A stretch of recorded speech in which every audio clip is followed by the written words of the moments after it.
I think I disagree. Anakin did bring balance to the Force. 2 Sith, 2 Jedi, according to the original trilogy before the Disney times. The quantity of Jedi and Sith isn't balance of the Force, it's how it's used. This was the foundation George Lucas set up that Disney continued. That's your interpretation of it. I have a different theory. I won't share it because Star Wars fans don't like having different opinions. Opinions are absolutely fine. I personally have no issue with it. However, this isn't a simple interpretation. This is canon law. I've never heard of this. Which film was it explained in? Now, the first comment is saying that Anakin brought balance because there were 2 Jedi and 2 Sith. But if balance meant equal in numbers, then after Anakin offs Palpatine and then returns to the light side of the Force, then there are 0 Sith and only 1 Jedi, which is Luke. At least by the time the movie was made, we know there were more Jedi during this period. So by this logic, the Force has now become unbalanced again. Yet the films confirm that the balance was restored. George Lucas has clarified that balance is about the Force itself, not a head count.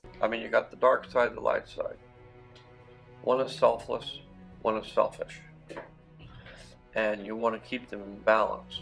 What happens when you go to the dark side is it goes out of balance and then you get really selfish and you forget about everybody. And the films don't say everything outright, but Lucas has been clear in these interviews. The Sith corrupt and manipulate the Force for selfish gain. That is creating your imbalance. The Jedi, even at their peak, do not corrupt the Force itself, meaning that their numbers don't inherently unbalance it. Remember that the Jedi outnumbered the Sith for 1,000 years. So, if balance was just about numbers, then why did the Force allow 10,000 Jedi to exist for so long, while the Sith, in their minimum numbers, had to hide in the shadows? The Force didn't correct this supposed imbalance because the Jedi were not the ones that were disrupting harmony. The Sith was. Even coming into the Disney eras of Star Wars, they reinforced this.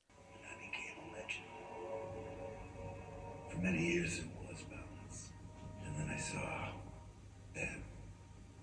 This shows that balance was restored after the events of Return of the Jedi, and it was maintained even after training a new generation of Jedi. If balance was simply about having equal numbers of Jedi and Sith, then Luke training even more Jedi would have thrown it completely out of balance, again. But it didn't. The balance was disrupted when Ben Solo turned to the dark side, proving once again that balance is not about numbers, but about the dark side's corruption. The Sith spent centuries twisting the Force, culminating into the rise of Palpatine. Anakin destroying the Sith, including himself as Vader, he removed the corruption, restoring balance. The galaxy was free again. Luke represented a new Jedi Order that could exist without the dogmatic failures of the past. The commenters and any and all fans are free to have opinions on whatever they think balance should have been, but as it's been established of how it works, then this simply doesn't make your preference a known fact. Hope it helped.